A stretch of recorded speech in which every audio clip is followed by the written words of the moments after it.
नमस्कार दोस्तों। आज हम बात करने वाले हैं हरियाणा के मुख्य सचिव विजय वर्धन जैन आईएएस के बारे में। दोस्तों, इनका बहुत ही अद्भुत व्यक्तित्व है और बहुत सारी प्रतिभाओं के ये स्वामी हैं। और हो भी क्यों ना, मुख्य सचिव का दोस्तों पद ही इतना बड़ा है, कोई आम व्यक्ति तो वहाँ पर जा नहीं सकता। आम व्यक्ति तो छोड़ो दोस्तों, उनसे मुख्य सचिव से मिलने के लिए भी जो अफसर रैंक के लोग भी होते हैं उनको भी बहुत मुश्किल होती है मिलने में, उनसे अपॉइंटमेंट लेने में। तो इतना बड़ा रैंक होता है मुख्य सचिव का, पूरे प्रदेश को, पूरे हरियाणा को जो है लीड करने वाला हरियाणा के मुख्य सचिव का पद होता है। तो ऐसे ही विजय वर्धन जो हैं आईएएस जो हैं, ये मुख्य सचिव है हरियाणा के। इनकी जीवनी बहुत ही अद्भुत है।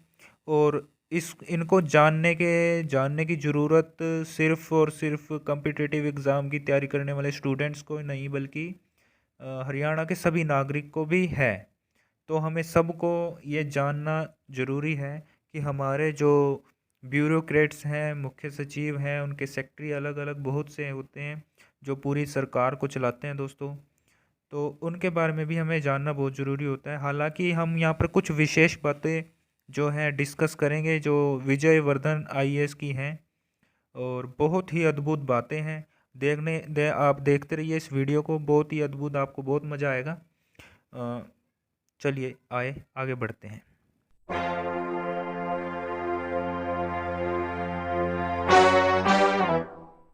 विजय वर्धन आईएएस जो है दोस्तों, 11 नवंबर 1961 को इनका जन्म हुआ था उत्तर प्रदेश में।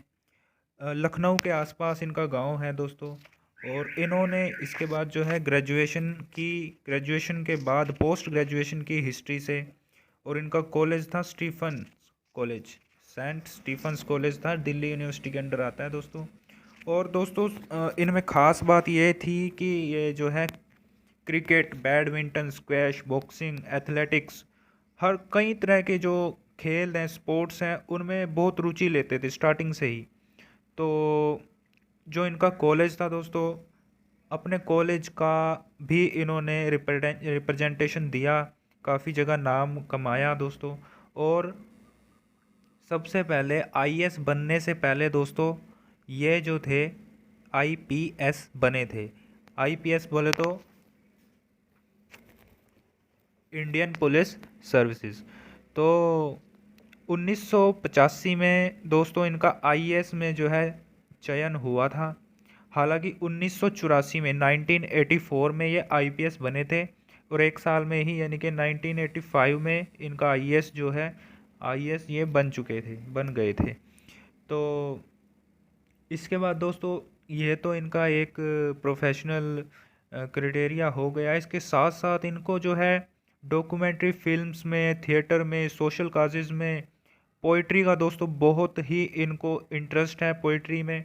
और इन्होंने अपनी जो है वॉइस दी है बहुत सी जगह। पोइट्री जो है इन्होंने कई ऐसे ऐसे मंच पर दिखाई है अपनी, बहुत ही उम्दा किस्म के ये पोएट भी रहे हैं दोस्तों। और इंग्लिश में, उर्दू में, हिंदी में कई तरह की जो पोइट्री है इन्होंने गाई है, और बहुत लोगों ने इनको पसंद भी किया है दोस्तों। पोइट्री के साथ साथ दोस्तों ये सूफ़ी वाद में, कन्फ्यूज़ीवाद में, टोइज़्म में, यानी सूफ़ी का मतलब तो आपको पता ही है, जैसे सूफ़ी संत होते हैं दोस्तों, इनमें इनका बहुत ज़्यादा बिलीव है विजय वर्धन साहब का। और कन्फ्यूसीवाद हो गया, टॉइज़म हो गया, इनका मतलब एक तरह से ये जो दोनों शब्द हैं ये आए हैं चाइना से। चाइना से मतलब वहाँ पर एक सिस्टम चला आ रहा था पहले से। मतलब इनका कहने का तात्पर्य सिर्फ ये है कि हमें सिंप्लिसिटी में रहना चाहिए, दूसरों के लिए हेल्पफुल रहना चाहिए, कभी भी है जो घमंड नहीं करना चाहिए हम किसी भी पद में हों, और दूसरों की ज़्यादा से ज़्यादा हो सके हेल्प करनी चाहिए। कहीं ना कहीं ये एक तरह से अपने एटीट्यूड को, अपने ईगो को एक साइड में दरकिनार करके जीवन को एक दूसरे मायने में देखना चाहिए, इस तरह की ये थ्योरी है, फिलोसफी है। तो इन चीज़ों को जो है वर्धन साहब जो हमारे मुख्य सचिव हैं ये फॉलो करते हैं। और दोस्तों ये हिस्ट्री के लिए बहुत इंटरेस्टेड रहते हैं।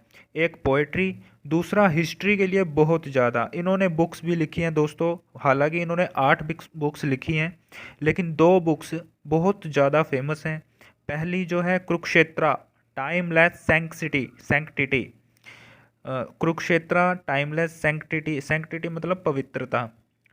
तो ये बुक है इनकी, बहुत ही ज़्यादा इन्होंने रिसर्च की थी, 6 सालों तक इस बुक पर रिसर्च करके फिर ये इन्होंने जो है लिखी थी। दूसरी बुक है इनकी Pinjore the garden of paradise. दोस्तों ये जो पिंजौर गार्डन है ये पंचकुला में है। 17वीं सदी थी जो मुगल गार्डन्स के नाम से, तो वहाँ पर 17वीं सदी का ये गार्डन है, मुगल गार्डन जो मुगलों ने ही बनाया था।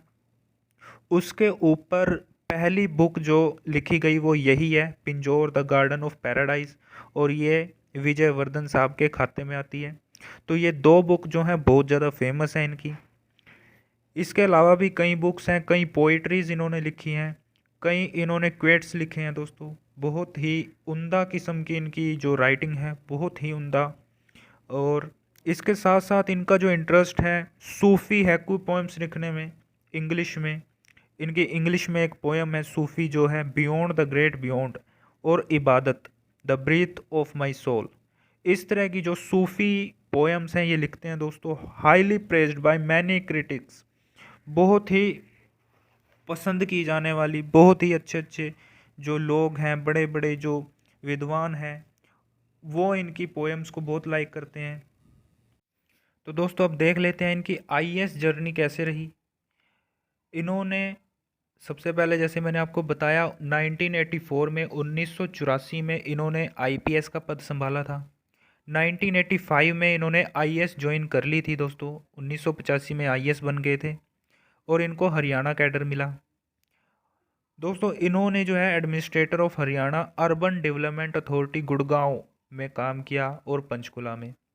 इन्होंने दोस्तों गुड़गांव और पंचकुला दोनों ही जगह अपनी जो इंटेलेक्चुअल पावर से बहुत ही ज़्यादा प्लानिंग के साथ काम किया, और इनको बहुत सराहा गया कि हाँ सच में ही काम किया जा रहा है, सच में ही कोई अफसर आया है, सच में किसी ने बहुत ही प्लानिंग से हर एक चीज़ को देखा, हर एक चीज़ को सॉल्व किया।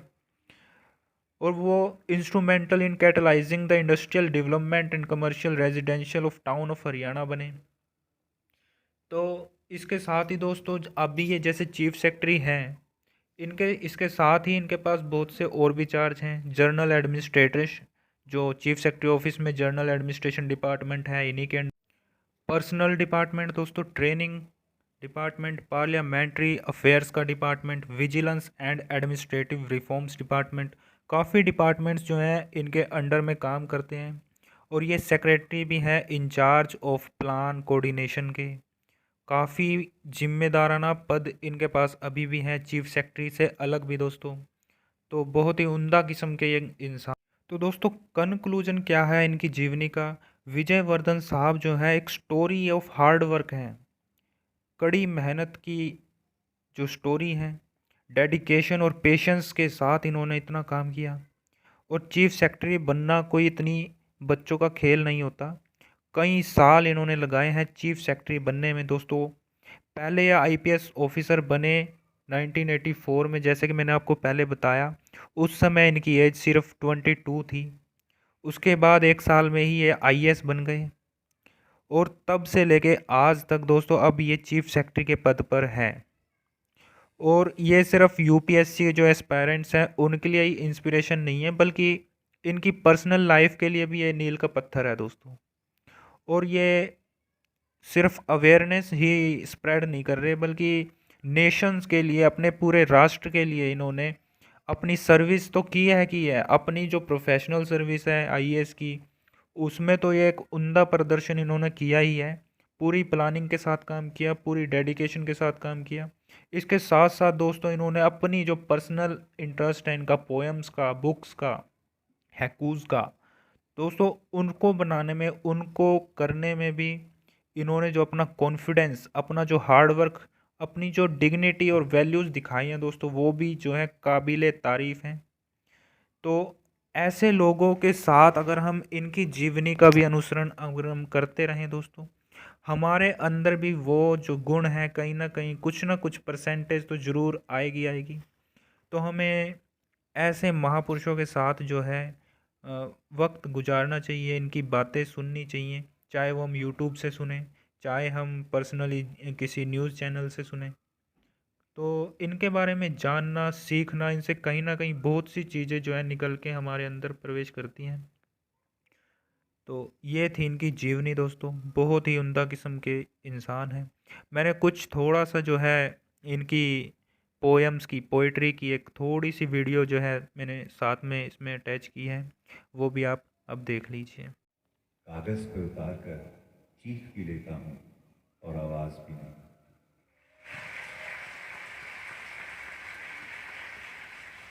एक मूड, एक कैफियत शायर का चेहरा होता है। कुछ सही से लफ्ज जड़ दो, मौजों से धुन की लकीरें खींच दो, तो नगमा सांस लेने लगता है। बस इतनी सी जान होती है गाने की। हरियाणा गवर्नमेंट से संबंधित और जानकारी के लिए दोस्तों चैनल को सब्सक्राइब करना ना भूलें। वीडियो अच्छी लगे तो लाइक ज़रूर करना और बेल आइकन को भी दबा लेना दोस्तों। Thank you.